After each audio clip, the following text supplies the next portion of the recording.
नमस्कार बंधुगण, समस्त को दीपावली हार्दिक शुभेच्छा। दीपावली हूँ हिंदू मान गोटे मुख्य पर्व। कार्तिक मास कृष्ण पक्ष अमावस्या दीपावली पालन करा जाय थाए।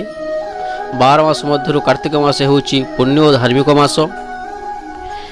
यही दिन समस्ते घर द्वार घर को सुसिद्ध करी नवा वस्त्र परिधान करी माँ लक्ष्मी, माँ काली और कुबेर को सुख समृद्धि पूजार्चना करिथांती। समस्त यही दिन दीप जाली मिठा बंटन करी हर्ष उल्लास यही पर्व मानि थांती।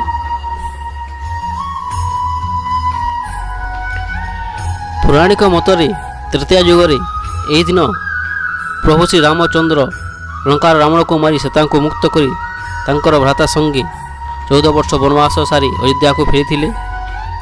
आगमन पाई अयोध्या ग्रामवासी सबुआड़े दीप जाली स्वागत करथिले।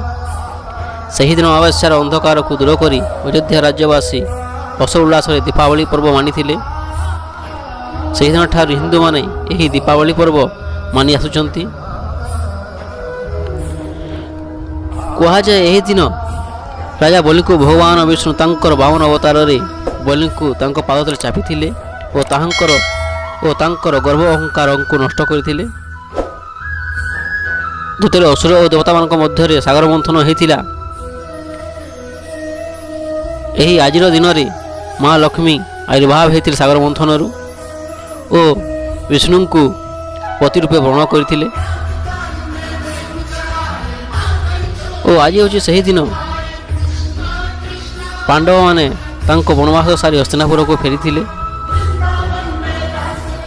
और कहा जाए कृष्ण जिते बड़े छोट थिले से बहुत दुष्टामी और नटखट थिले।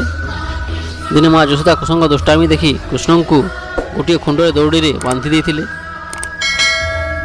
और तांकर सही लीला आज दिन होइथिला। सेथिपई एही दिन को दामोदर लीला मध्य कहा जाए। कार्तिक मास कृष्ण पक्ष अमावस्या माँ काली को पूजा कर जाए।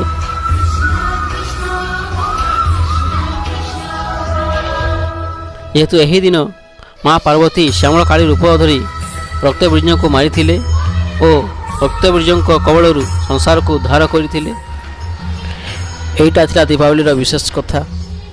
नमस्कार।